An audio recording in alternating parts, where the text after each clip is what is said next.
Assalamualaikum warahmatullahi wabarakatuh. Bismillahirrahmanirrahim. Alhamdulillahirabbil alamin. Wassalatu wassalamu ala sayyidina Muhammadin wa ala alihi wa sahbihi ajma'in. Amma ba'du. Alhamdulillah, pada kesempatan kali ini anak-anakku sekalian, kita akan ngaji kitab Adabul Islam fi Nidhamil Usrah, yakni etika Islam di dalam mengatur rumah tangga, di dalam mengatur kekeluargaan. Kitab ini dikarang oleh As-Sayyid Muhammad bin Alwi Al-Maliki Al-Hasani. Beliau adalah ulama besar di kota Mekah, dan beliau adalah ulama yang merupakan guru dari ulama-ulama kita di Indonesia ini, termasuk Abina Murabbi Ruhina Kiai Haji Agus Ali Masyuri. Ya, Sayyid Muhammad Alwi Al-Maliki ini memiliki banyak sekali kitab karangan beliau, baik itu dalam membahas tentang tafsir, fikih, akidah, dan yang lain-lainnya, tasawuf termasuknya. Termasuk yang pernah kita kaji Ramadan kemarin adalah kitab Abwabul Faraj. Okay. Kitab Adabul Islam fi Nidhamil Usrah nanti akan menjelaskan tuntunan-tuntunan, adab-adab Islam di dalam berumah tangga.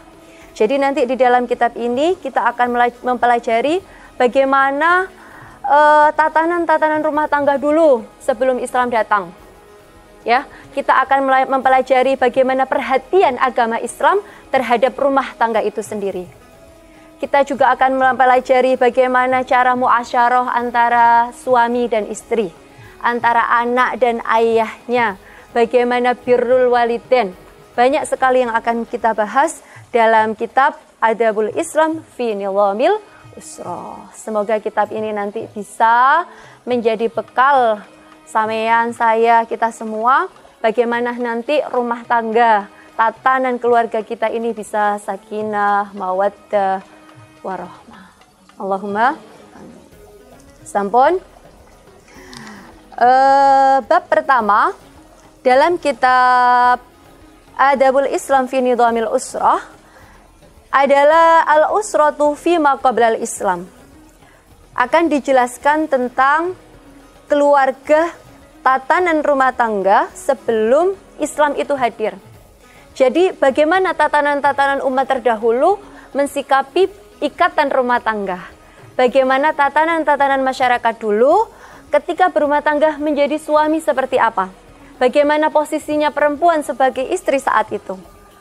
Bagaimana pula nanti kontribusi agama Islam sebelum Islam datang sama sesudah Islam datang? Apa saja yang dilakukan, yang didakwahkan oleh Rasulullah Sallallahu Alaihi Wasallam untuk menjadikan tatanan rumah tangga ini semakin bagus, semakin indah, semakin bisa menjadikan rumah tangga itu sebagai ladang ibadah.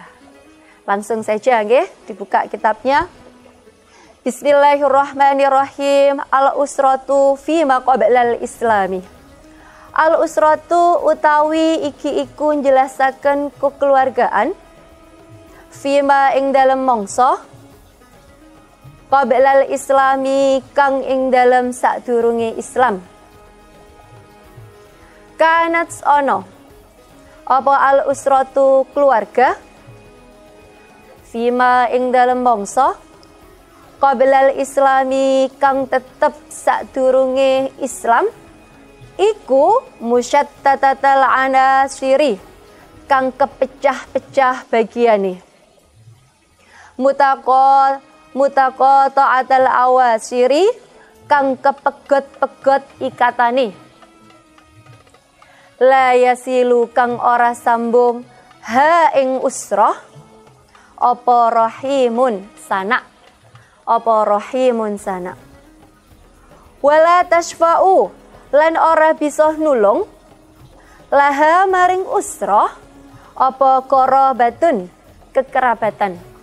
Qad khayyamah teman-teman wis ngelilingi alaiha ing atase usrah apa al-hikdu rasa iri wattadaburu lan ungkur-ungkuran wal baghdau lan kebencian Wattanahuru lan permusuhan, la tu'rafu ora den akoni lir mar'ati kedue wong wadon apa kimatun rego, wala tuhfadu lan ora direksa laha maring mar'ah apa karomatun kemuliaan. Jadi bagaimana tatanan rumah tangga atau keluarga sebelum Islam datang? Di sini digambarkan rumah tangga sebelum Islam datang itu musyattatatal anasiri. Bagiannya itu tercerai-berai. Mutaqata'atal anasiri, ikatannya itu terputus-putus. Bahkan hubungan sanak famili itu sama sekali tidak terasa ada, tidak terasa sambung. Wala tashfa'u laha qarabah. Tidak bisa, kekerabatan itu tidak bisa menjadi penolong. Dalam arti apa? Tidak ada nilainya. Kalau sekarang keluarga itu bisa menjadi privilege. Kulo niki ponakane si fulan, kulo niki putrinya si fulana.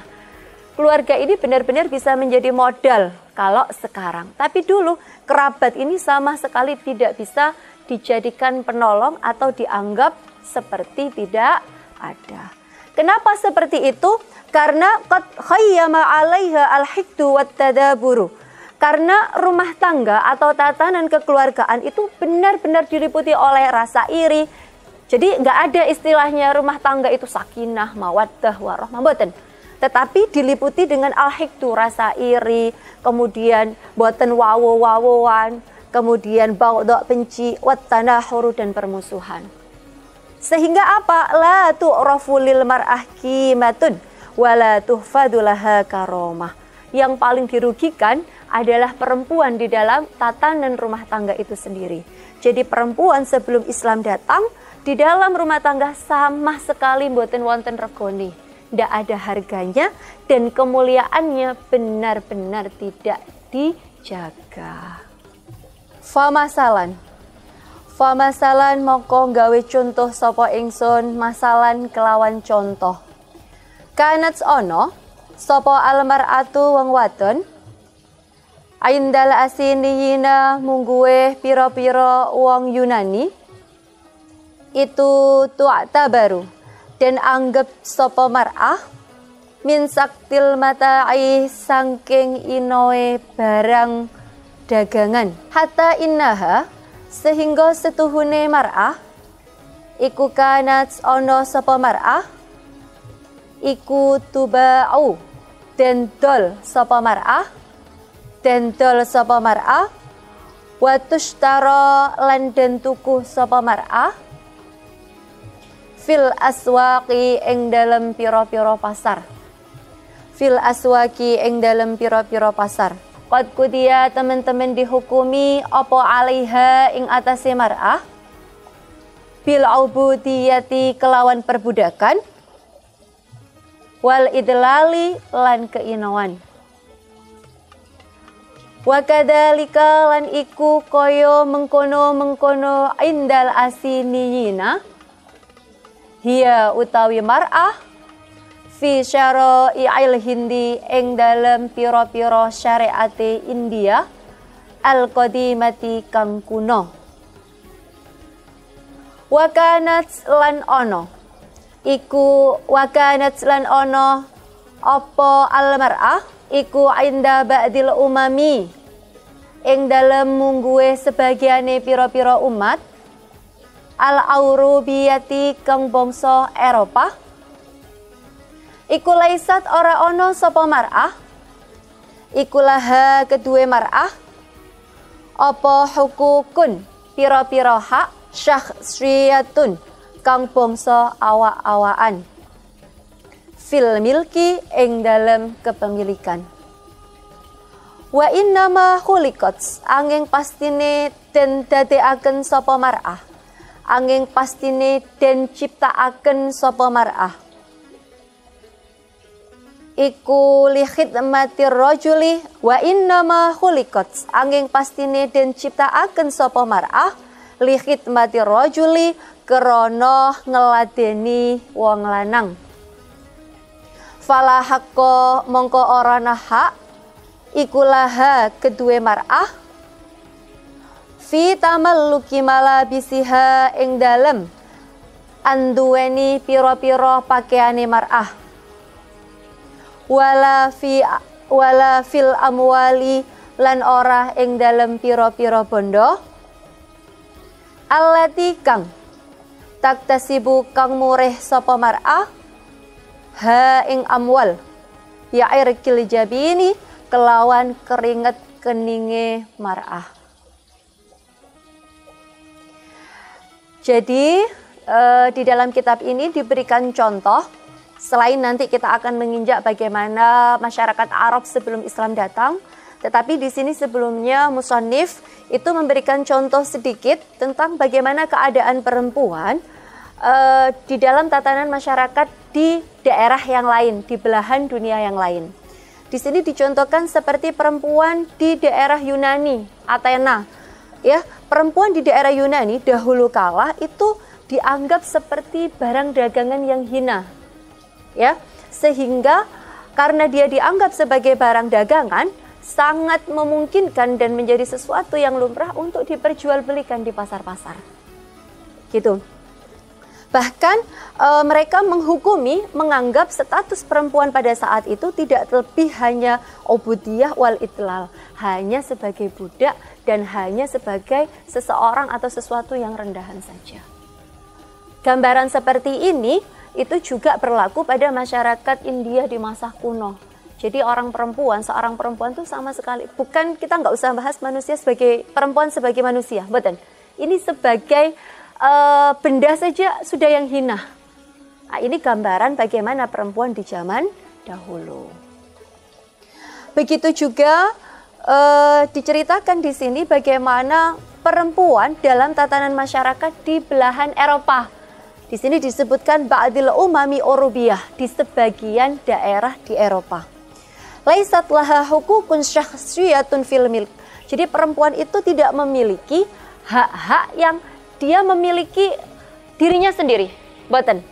Jadi dia tidak memiliki hak untuk merdeka atau misalnya mengambil keputusan atau memiliki sesuatu yang memang itu haknya, yang memang harus dimiliki, sama sekali tidak ada. Karena pemikirannya perempuan itu khuliqat li khidmati rajul. Perempuan itu memang terahnya, kodratnya diciptakan hanya untuk melayani laki-laki. Oke? Falahak kok kalau memang perempuan itu hanya diciptakan untuk khidmah atau melayani laki-laki, maka dia tidak memiliki hak apapun. Hatta itu tidak memiliki hak terhadap bajunya sendiri, malah bisiha tidak memiliki hak terhadap pakaiannya sendiri, dan tidak memiliki hak terhadap harta-harta yang dia cari dengan keringatnya sendiri, tidak ada hak bagi dia. Jadi apa-apa yang menjadi miliknya dia itu bukan miliknya. Amma indal Arabi, anapun utawi mar'ah ing dalam sisi wong Arab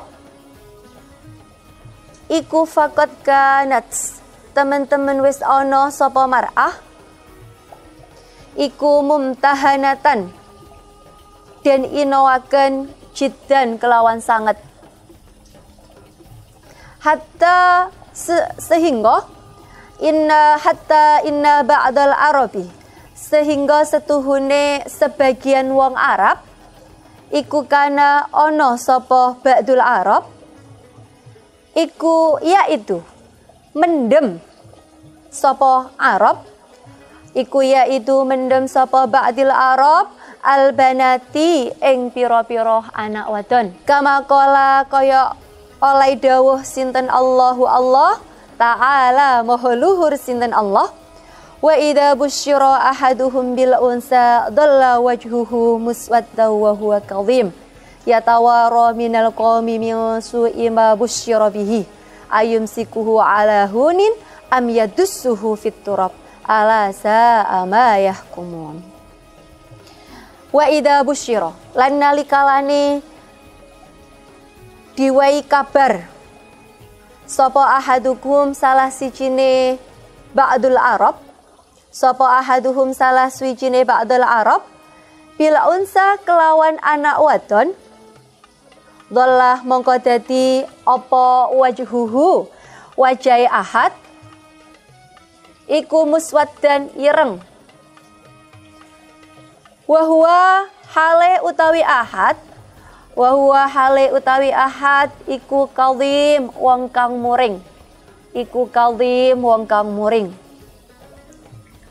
Ya tawaro hale singidan delik sapa ahad minal qaumi saking kaum minsu ima krono oloe perkara busyira kang dikabaraken apa bihi kelawan ma ayum siku apa toh nahan sapa ahad hu ing ma ala hunin ing atase ino am utawa iya dusu mendem sapa ahad hu ing ma fit turabi ing dalem tanah ala iling-iling saa Allah apa mah perkara saa saolo-oloe apa mah perkara yahkumuna kang paring hukum sapa nas.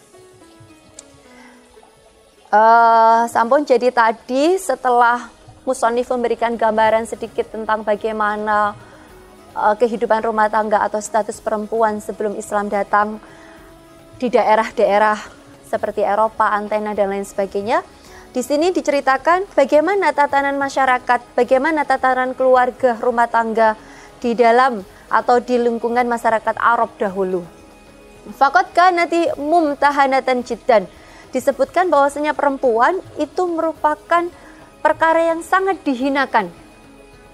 Gitu ya, sampai diceritakan bahwasanya sebagian orang Arab itu memilih untuk memendam, mengubur anak perempuannya. Dan ini jelas diceritakan dalam surat An-Nahl ayat 58, ayat 59. Wa idza busyira ahaduhum bil unsa, ketika mereka dikasih kabar anakmu perempuan, lahir perempuan, apa yang terjadi? Dhalla wajhuhu muswaddah, maka wajahnya langsung menjadi hitam. Kenapa kok seperti itu? Wa huwa kadhim, marah, loh anakku sing lahir kenapa kok perempuan? Kenapa tidak laki-laki? Ya tawaro minal kaum, mereka akan bersembunyi dari kaum, malu karena anaknya perempuan. Minsu ima busyira bihi, karena dianggap saking buruknya berita yang datang itu tadi. Maka pilihannya dua, ayum sikuhu ala hunin, apakah ini dirawat anak perempuan ini, dibesarkan, dirawat, dibimbing, tetapi resikonya adalah ala hunin, dalam keadaan hina, malu. Atau yang kedua, apa? Am yadussuhu fit turab, atau dipendem wae, ditanam saja, dikubur hidup-hidup di dalam tanah. Oke? Ala sa'a ma yahkumun, ya sungguh sangat buruk sekali apa yang mereka tetapkan. Nah, ini sebenarnya sangat kontradiktif dengan ayat sebelumnya. Jadi ayat sebelumnya itu menyebutkan wa yaj'aluna lillahil banat subhanahu wa lahum ma yashtahun. Jadi orang Arab itu menisbatkan malaikat itu sebagai perempuan. Jadi malaikat-malaikat itu jenis kelaminnya perempuan. Dan malaikat itu adalah anaknya Tuhan, anaknya Allah. Loh, bagaimana mungkin dia menganggap malaikat makhluk mulia itu berjenis kelamin perempuan, apalagi perempuan-perempuan ini, yakni dari bangsa malaikat ini adalah anaknya Tuhan, tapi dirinya sendiri nggak mau dengan jenis kelamin perempuan. Jadi sebenarnya kontradiktif sekali. Oke? Memang pada zaman sebelum Islam datang, laki-laki atau anak laki-laki itu merupakan kebanggaan. Jadi cita-citanya itu untuk mendapatkan anak laki-laki itu luar biasa. Laki-laki itu dianggap bisa meningkatkan, menaikkan derajat atau nilai dari suatu keluarga. Laki-laki itu dianggap nanti bisa membela, gitu ya, bisa mencarikan harta bagi keluarga tersebut. Makanya Rasulullah itu pernah dihina sebagai al-abtar, al-abtar, al-abtar. Apa al-abtar? Orang yang terputus keturunannya. Kenapa kok seperti itu? Karena Rasulullah tidak memiliki anak laki-laki yang umurnya panjang. Jadi semua anak Rasulullah itu yang laki-laki wafat ketika masih kecil. Jadi Rasulullah itu dihina al-abtar, al-abtar, wong sing gak sempurna, orang yang terputus keturunannya. Dan itu nanti dijawab oleh Allah langsung dalam surat Al-Kautsar. Bismillahirrahmanirrahim. Inna a'tainakal kautsar. Fasholli li rabbika wanhar. Inna syani'aka huwal abtar. Inna a'tainakal kausar. Sesungguhnya kami, wahai Muhammad, telah memberikanmu sesuatu yang kausar. Kausar itu bisa dimaknai sungai di surga nanti. Atau kausar itu bisa dimaknai sesuatu yang banyak. Maka kausar itu bisa diartikan nikmat yang banyak. Entah itu nanti dari keturunan, rahmat, iman, syafaat nanti. Atau bahkan kata sahabat Ibnu Abbas, Al-Kausar kalau diartikan sungai di surga itu hanya sebagian. Sebagian tok, nek Kausar itu diartikan sebagai sungai di surga. Karena Kausar itu maknanya luas. Apa? Semua nikmat-nikmat Allah yang diberikan ke Kanjeng Nabi ketika beliau hidup atau nanti ketika di akhirat. Ya, meliputi syafaat, rahmat, kemudian pertolongan terhadap umatnya dan lain sebagainya. Al-Kausar gitu ya. Fasholli li rabbika wanhar. Maka sholatlah kamu, ibadahlah kamu li rabbika, hanya untuk Tuhanmu. Wanhar, dan menyembelihlah. Ini sedikit saya tambahkan ya, bahwasanya ini merupakan konsep syukur di dalam agama kita. Jadi kalau kita sudah dikasih kausar tadi, dikasih nikmat sama Allah, harus bersyukur. Bersyukurnya dengan apa? Fasholli li rabbika. Maka sholatlah kamu, ibadahlah kamu li rabbika, hanya untuk Tuhanmu. Ikhlas. Jadi benar-benar diperbaiki hubungan kita, hubungan dirinya kepada dengan Allah Subhanahu wa ta'ala. Jadi hablum minallahnya harus diperbaiki. Wanhar, dan menyembelihlah. Apa menyembelih? Menyembelih bisa diartikan menyembelih kalau tafsir luas ya, misalnya kalau kausar itu diartikan sebagai keturunan yang terputus, maka wanhar ini ada yang mentafsirkan sebagai nek duwe anak berarti diakikoi. Ini masih banyak perdebatan. Tapi wanhar ini merupakan kalau kita menyembelih, entah itu untuk akikah atau itu untuk dabihah, Idul Adha, itu adalah bentuk syukur kita.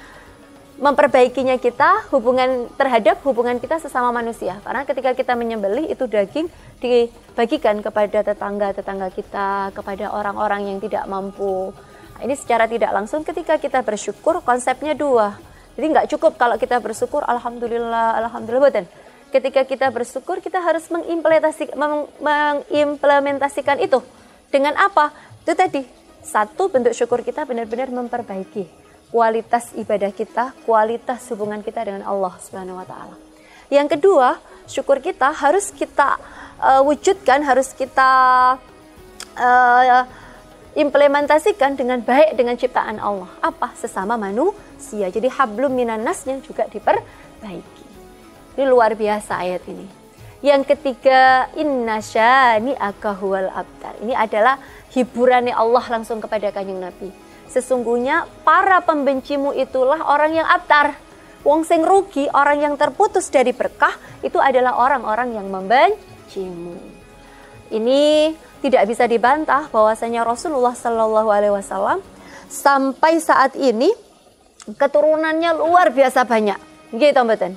Ya, jadi keturunannya luar biasa banyak, ada di penjuru dunia, dan semua dzurriyyah Rasul itu rata-rata alim, manfaat, cerdas dan luar biasa. Dan bahkan keturunan Rasulullah itu tercatat, gitu ya. Ada misalnya apa ini Niqabatul Ashraf di Mesir, kemudian kalau di sini itu ada Alawiyin dan lain sebagainya, itu luar biasa. Abtar ini justru nanti akan dimaknai orang yang tidak suka Kanjeng Nabi, yaitu yang abtar. Yang akan terputus dari berkah, terputus dari kebaikan, ya orang yang betul seneng kali Kanjeng Nabi. Kalau misalnya Al-Kausar ini diartikan sebagai telaga, sungai di surga nanti. Berarti abtar, orang-orang ini nanti tidak akan pernah mencicipi air atau apa misalnya air atau isinya kausar apa ya, misalnya air atau laban dan lain sebagainya. Maka nanti orang yang abtar, orang yang betul senang Kanjeng Nabi ya tidak akan mencicipi itu. Abtar ya, inna syani'aka huwal abtar. Jadi memang anak laki-laki di dalam kehidupan sebelum Arab itu memang benar-benar mulia. Bahkan kalau kita mau nanti lebih jauh, ada dulu itu di zaman jahiliyah itu pernikahan 4 macam. Salah satunya ada menikah itu suami itu menyuruh istrinya untuk kamu tidur saja, bercampur saja dengan pembesar itu, dengan pembesar itu, dengan pembesar itu. Harapannya apa? Ben duwe anak lanang yang bobot bibitnya bagus, biar anaknya jadi bagus, sampai seperti itu. Saking kepingin punya duriyah, punya anak laki-laki yang bisa menjadi kebanggaan. Sakjane dawa rek, misalnya sahabat Mughirah, Walid bin Mughirah itu anaknya 11, tapi dulu beliau yang sing ngilokno Kanjeng Nabi Abtar, anaknya 11 nggak ada yang kambuh. Jadi makna, paham ya? Nggak ada yang kemudian meneruskan perjalanannya. Karena yang dimaksud Abtar itu, paham ya? Yang terputus dari kebaikan, justru orang-orang sing mboten seneng kali Kanjeng Nabi. Kalau hakikatnya dia punya anak laki-laki, bahkan itu 11, nggak ada yang bisa meneruskan perjuangan atau bisnis atau apa yang sudah dirintis ayahnya. Dan ini menurut saya adalah Abtar yang hakikoh. Itu Abtar yang hakikoh. Nanti mungkin tafsiran tentang Kausar dan lain sebagainya kayak tadi tengah-tengah yang, karena itu banyak tafsirannya. Jadi kalau Kausar itu diartikan sungai, paham nggak ya? Ambek wanhar berarti ayat ini turunin nang Madaniyah. Tapi nek Abtar itu berhubungan dengan ngilokno Kanjeng Nabi, berarti Kausarnya itu diartikan orang yang terputus keturunannya, orang yang baik keturunannya. Ngono lho rek. Jadi itu anu napa? Nek Ibnu Abbas, wah itu semuanya, semuanya Kausar itu semuanya. Makanya di situ ada tafsiran tentang bagaimana kita mensikapi ketika kita diberikan nikmat sama Allah, cara bersyukurnya seperti apa, itu nyambungnya ke situ.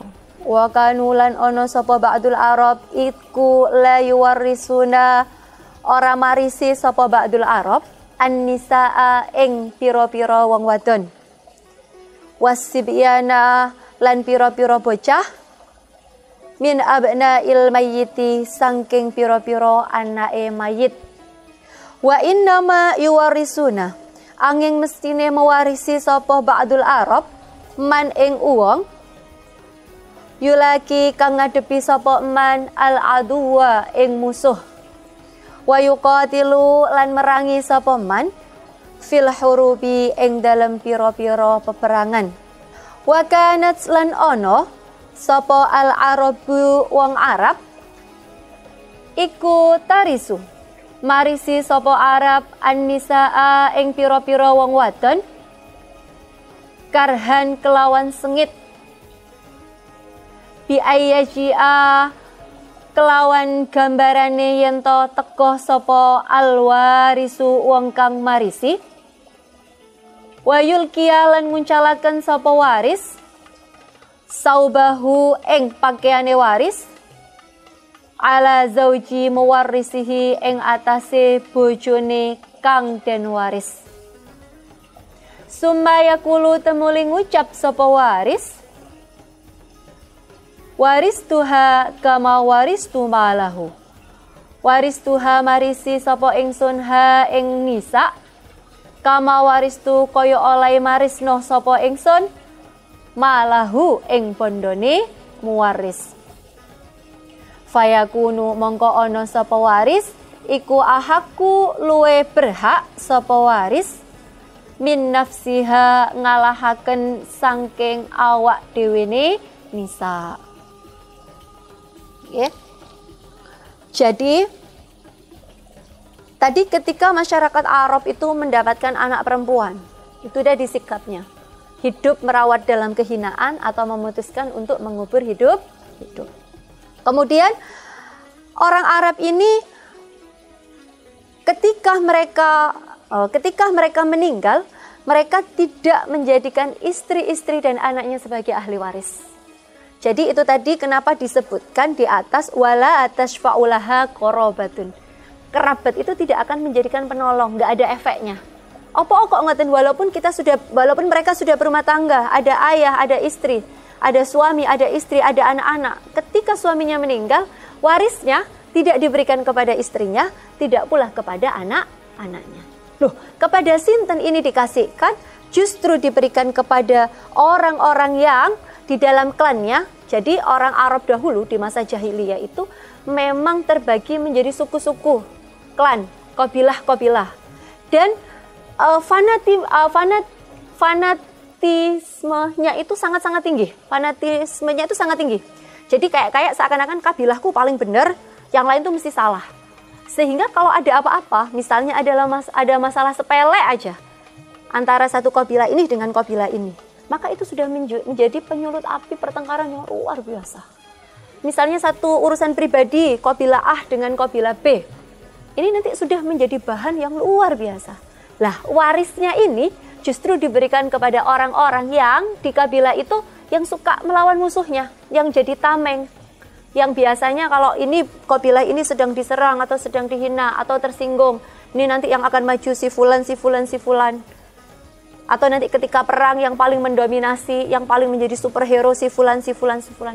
Ketika seseorang meninggal, warisnya tidak diberikan kepada istrinya, tidak pula diberikan kepada anak-anaknya. Diparingaken sinten? Ya diparingkan kepada orang-orang di kabilah atau di klannya itu yang biasanya bertarung melawan musuh atau menjadi pembela ketika ada peperangan. Makanya tadi dikatakan wala tashfa'u laha qarabah. Oke. Kemudian wakanats al-arabu tarisun nisa karhan. Ini termasuk keburukan, kerusakan moral orang jahiliyah dahulu adalah mereka menjadikan perempuan sebagai warisan dan itu secara terpaksa.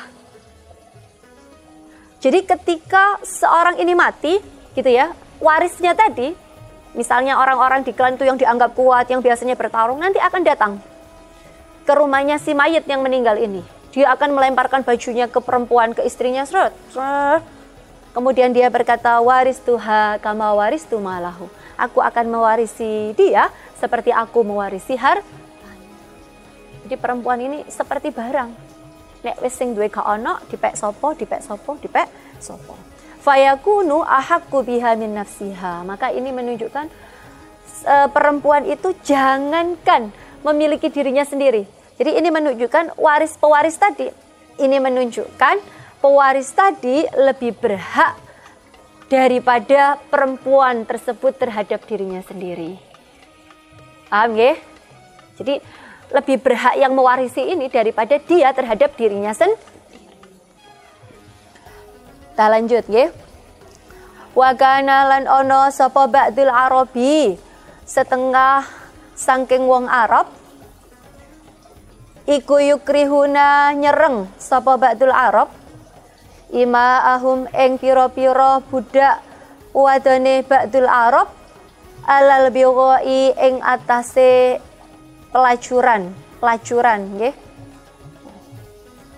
Liyak sabna terapun merkoleh sapa ima lahum maring ba'dul Arab malan ing bondo.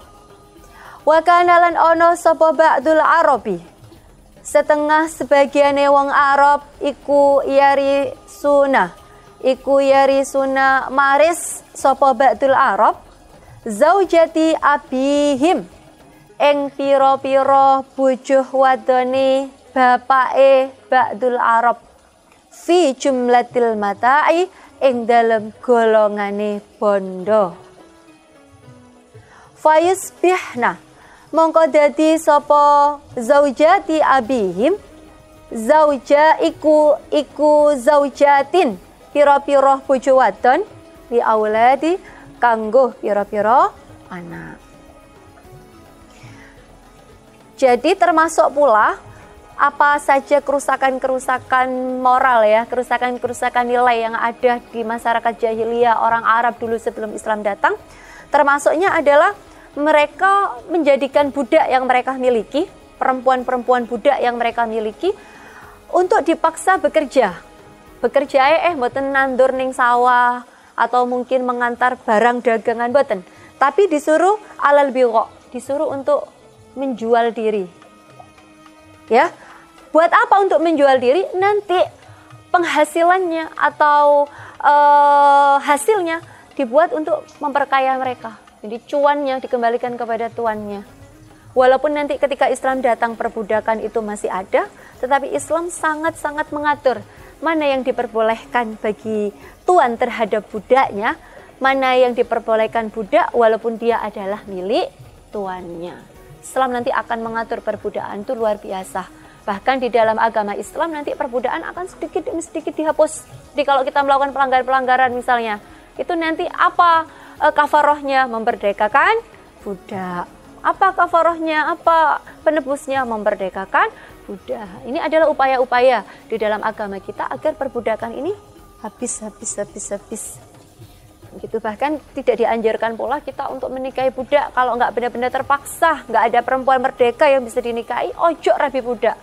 Kenapa? Karena kalau nanti menikah dengan budak, anaknya otomatis akan tetap menjadi budak. Ini benar-benar dihindari. Tetapi justru dulu masyarakat sebelum Islam datang, masyarakat Arab sebelum Islam datang, mereka memiliki budak perempuan. Malah disuruh untuk nyun sewu menjual diri untuk memperkaya dirinya sendiri. Kemudian orang Arab dahulu, masyarakat Arab terdahulu sebelum Islam datang, Masya Allah, ini yarisuna zaujata abihim, mewarisi istri-istrinya bapaknya. Bahkan di sini disebutkan fi jumlatil mata. Jadi istri itu bukan dianggap manusia, betul. Istri itu termasuk aset. Jadi ketika yang punya istri meninggal, istri ini digabung sama aset, ya dibagi. Sehingga istri ini ketika suaminya meninggal akan turun terhadap anaknya. Jadi yang harusnya dia ibu dari anak tersebut, dahulu kala akan menjadi istri dari anak-anaknya sendiri. Ini luar biasa rusaknya. Karena kalau kita, nyun sewu ya, kalau kita misalnya serusak-rusaknya kita, nggak ada istilahnya anak itu menjadikan ibunya sebagai istri. Paham ya? Hadihi utawi iki iku andimatul usrati. Piro-piro tatanane rumah tangga, tatanane keluarga, alfa sidati kang rusak, qablal islami ing dalem sadurunge Islam. Summa jaa temuli teka apa al islamu agama Islam, fa'ato moko maringi apa Islam, al mar'ata ing wong wadon, huquqaha ing pira-pira hae mar'ah, ala doyil adli ing atase cahaya adil. Wa ja'ala lan dadosaken sapa Islam ha ing mar'ah asasan ing dasar fil usrati ing dalam keluarga, kekeluargaan ing dalam rumah tangga, al insaniyati kang bangsa kemenungsan. Wa'tana lan merhatekno apa Islam biha kelawan mar'ah, wasona lan ngereksa apa Islam ha ing mar'ah, wa hafadha lan jaga apa Islam ala karamatiha ing atase kemuliaane mar'ah, wa bawa'a lan menempatkan lan deleh apa Islam ha ing mar'ah minal makanati saking panggonan, al manzilata ing kedudukan, alla ikota kang layak bihaliha kelawan keadaane mar'ah, wa syara'a lan nyariataken apa Islam taurithaha ing paring waris mar'ah, wa bayyana lan mertelaaken apa Islam huquqaha ing pira-pira hake mar'ah, huquqaha ing pira-pira hake mar'ah. Faqala mengko dawuh sinten Allah Ta'ala maha luhur sinten Allah, lirrijali nasibum mimma tarakal walidani wal aqrabun, walin nisa'i nasibum mimma tarakal walidani wal aqrabun, mimma qala minhu aw kathur nasiban mafruḍah. Lirijali iku kedue pira-pira wong lanang, nasibun utawi bagian, mimma saking barang, taroka kang wis ninggal ing ma, taroka kang wis ninggal ing ma sapa alwalidani bapak ibu, wal aqrabuna lan pira-pira kerabat, walin nisa'i lan iku kedue pira-pira wong wadon, nasibun utawi bagian, mimma saking barang, taroka kang wis ninggal ing ma sapa alwalidani bapak ibu, wal aqrabuna lan pira-pira kerabat, mimma saking barang, kala kang sedidik apa mah, minhu saking matarok, mahnya ada dua, au kathura utawa akeh apa mah, nasiban hale dadi bagian, mafruḍan kang den pasti. Jadi contoh-contoh yang dijelaskan di depan tadi itu merupakan andimatul usra al-fasidah qoblal Islam. Itu merupakan tatanan-tatanan kekeluargaan atau tatanan-tatanan rumah tangga yang fasidah, yang rusak, yang tidak bermoral sebelum Islam datang. Loh, terus bagaimana setelah Islam datang? Setelah Islam datang apa kontribusinya? Apa perubahannya?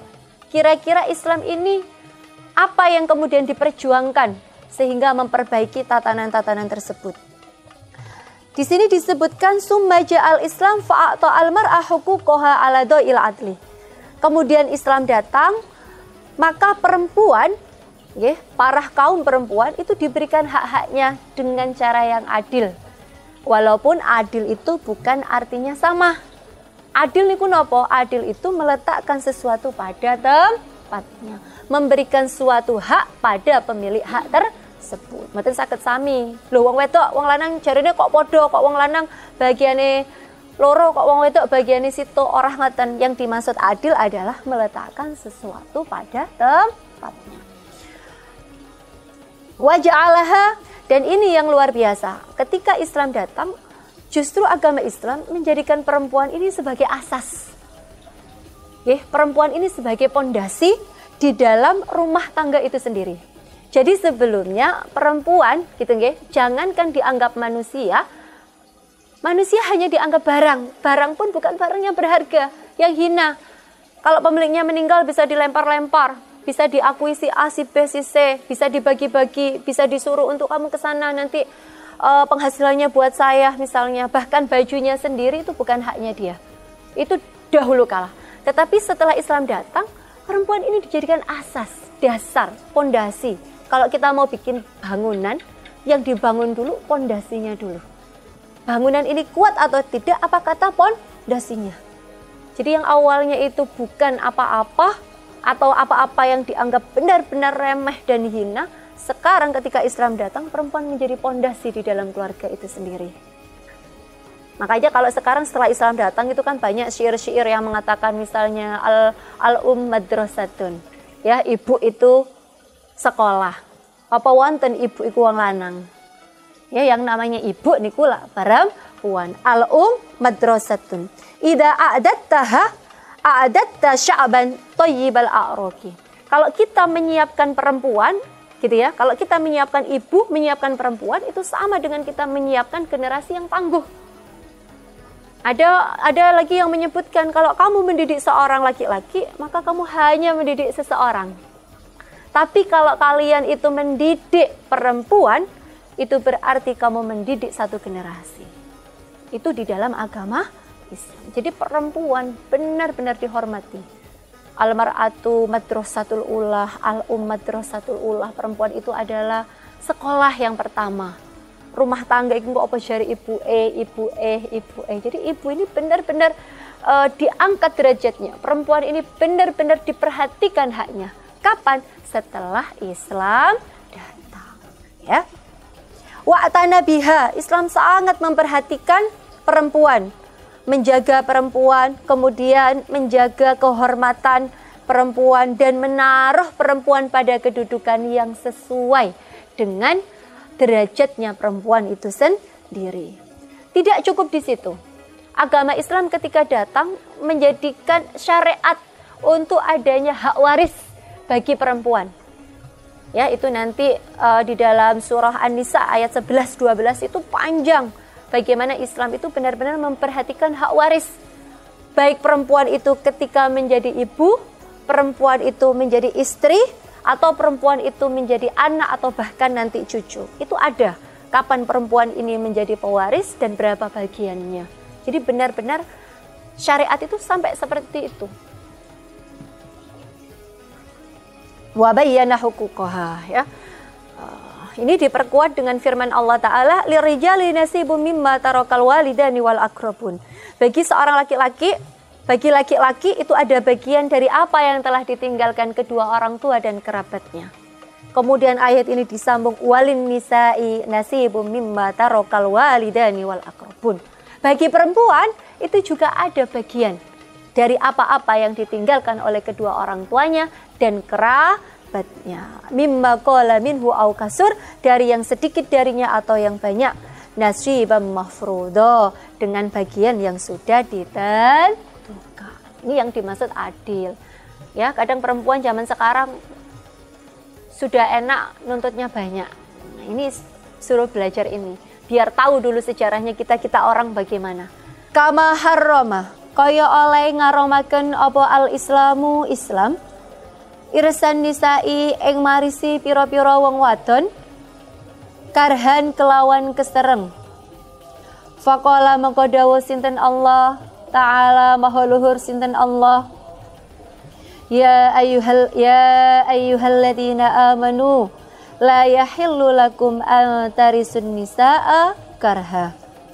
Ya ayyuhalladzina amanu ho pira-pira wong akeh amanu kang beriman sapa alladzina la yahillu ora halal lakum kanggo sira kabeh apa antarisu ing yen to marisi sapa sira kabeh apa antarisu ing yen to marisi sapa sira kabeh an-nisaa ing wong wadon karhan kelawan kesereng. Al-ayah. Kama harrama kaya oleh ngaromaken apa al-islamu Islam ikrahal imai ing nyereng pira-pira budak wadon alal biwai ing atase lacuran. Faqala mengko dawuh sinten Allah Ta'ala maha luhur sinten Allah. Wala tukrihu fatayatikum alal biwai in aradna tahassunah litabtahu aradal hayatid dunya. Wala tukrihu lan ojo nyereng sapa sira kabeh fatayatikum ing pira-pira budak wadon sira kabeh alal biwai ing atase lacur. In aradna lamun ngarepaken sapa fatayah tahassunan ing jaga litabtahu terapun merkoleh sapa sira kabeh aradal hayati ing bandane urip ad-dunya kang bangsa dunia. Kamanaha kaya oleh nyegah apa Islam an-nikahi zaujatil abai saking nikahi pira-pira bojo wadone pira-pira bapak bi uslubin kelawan totonan bahasa munafirin kang melayoaken an hadhil jarimati saking ikilah kejahatan.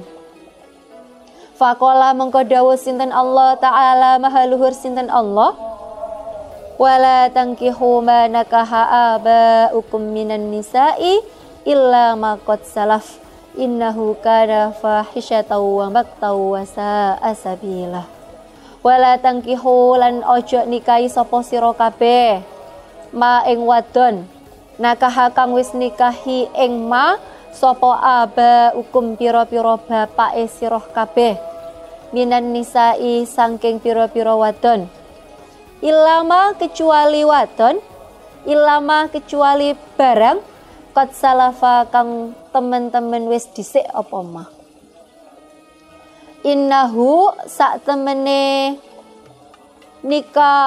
nikahu ma nakaha abaukum iku kana ono apa nikah iku fahisyatan zina wa maqtan lan bendu wasa lan sak olo-oloe ma apa nih sabilan dalane apa nih sabilan dalane. Jadi di bagian akhir dari bab ini diperkuat lagi bagaimana praktek-praktek tatanan rumah tangga jahiliyah itu dilarang di dalam agama Islam dan itu ditegaskan langsung di dalam Al-Quran.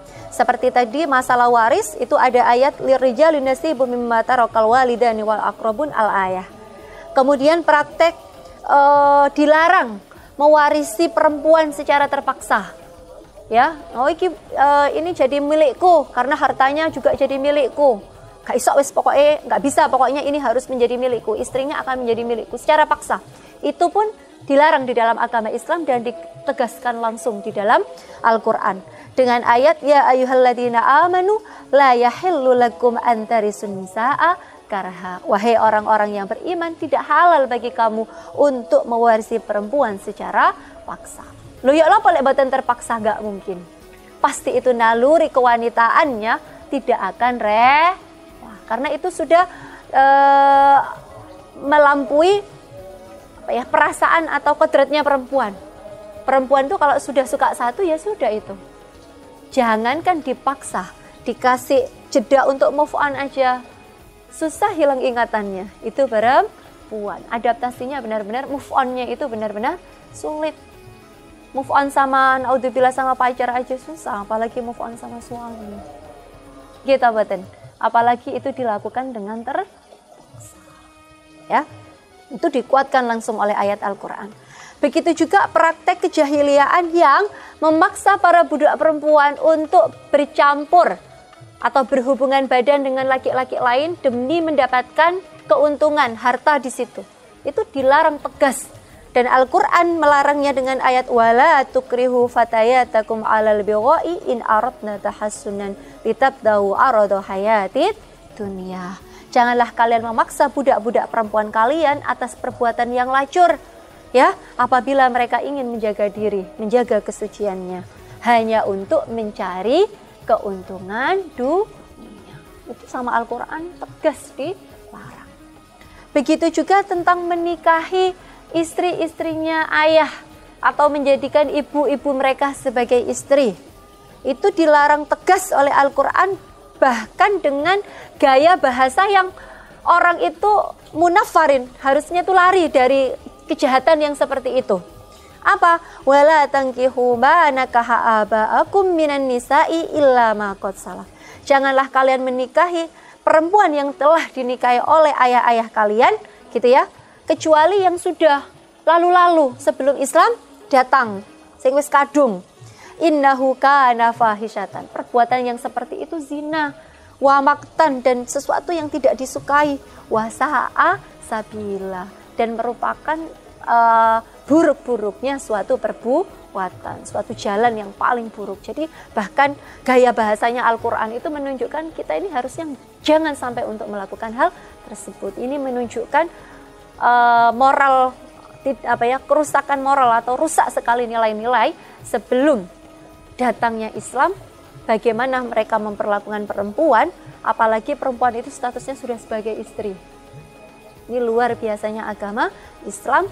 Jadi dari bab pertama, yaitu bab al-usra fi ma qabla al-Islam, kita bisa mengambil pelajaran, walaupun nanti ada bab lain yang selanjutnya, yaitu bab inayatul Islam bil usra.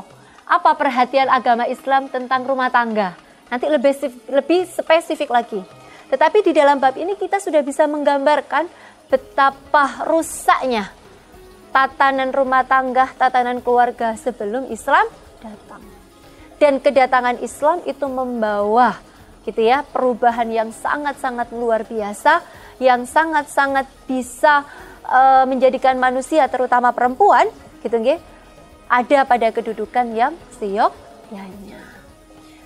Bab ini nanti mungkin bisa menjadi motivasi saya, panjenengan semuanya untuk lebih bersyukur. Kadang kita sebagai perempuan itu merasa ada batas, ada sekat. Kita mau A, mau B, tidak bisa. Nah, ini nanti akan menjadi motivasi.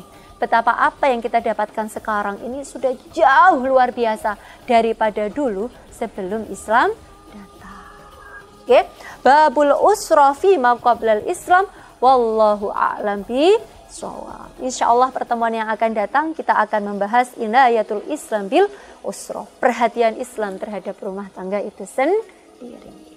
Pun subhanakallahumma wa bihamdika asyhadu an la ilaha illa anta astaghfiruka wa atubu ilaik. Subhana rabbika rabbil izzati amma yasifun wa salamun alal mursalin walhamdulillahi rabbil alamin.